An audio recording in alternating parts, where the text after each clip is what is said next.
Good evening, everyone. I would like to start by thanking the Namdari Sikh Society of Australia and His Holiness Sri Satguru Uday Singh Ji for inviting me to speak tonight as a representative of the Coptic Orthodox Christian community.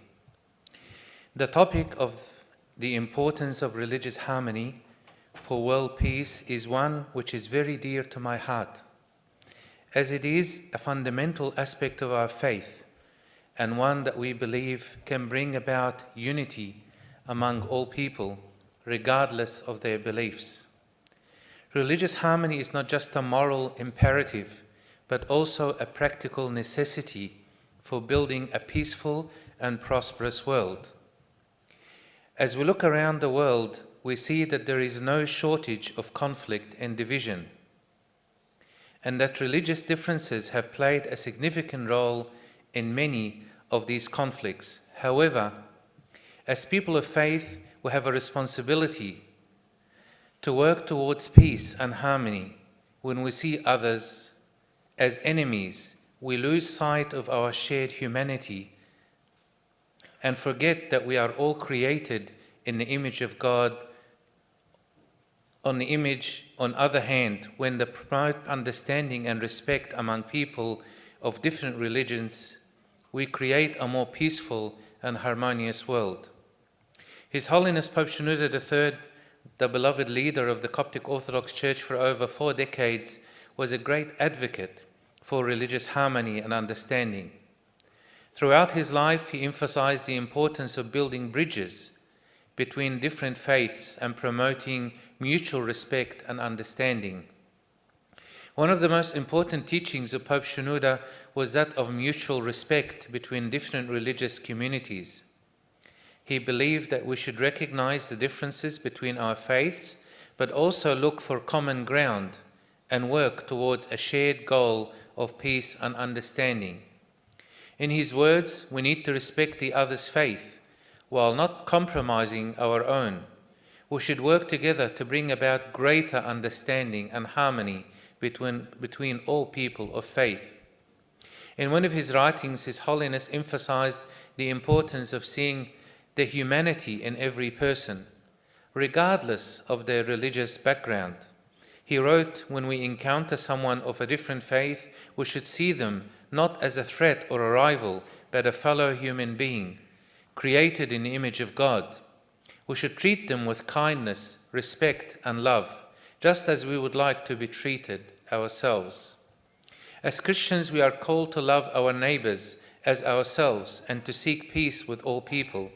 In Romans chapter 12, St. Paul writes, "If it is possible, as far as it depends on you, live in peace with everyone."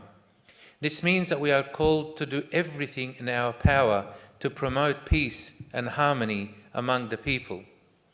In addition to the biblical mandate to promote peace, there are also practical reasons why religious harmony is important. In a world that is increasingly interconnected, we cannot afford to be divided by religious differences. When we work together in harmony, we can achieve great things and create a better world for everyone. So how do we achieve religious harmony in our world today? There are a few key principles that we can follow. First and most important, we must respect the belief and practices of others, even if they are different from our own. We must recognize that all people are created in the image of God and that we are all equal in His eyes. Matthew chapter 7, Jesus said, "So in everything do to others what you would have them do to you. For this sums up the law and the prophet." This is the golden rule that reminds us to treat others with the same respect and dignity that we would want to be treated ourselves. Secondly, dialogue. This means reaching out to people of different faiths and participating in interfaith dialogue and events such as this wonderful event. By coming together in a spirit of collaboration and cooperation, we can begin to break down the walls that separate us and build a more inclusive and harmonious world.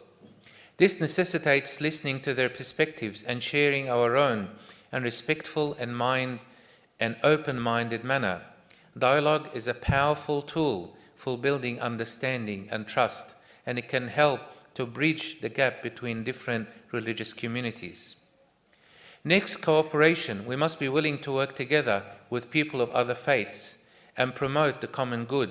In Ephesians chapter 4, St. Paul says, make every effort to keep the unity of the Spirit through the bond of peace.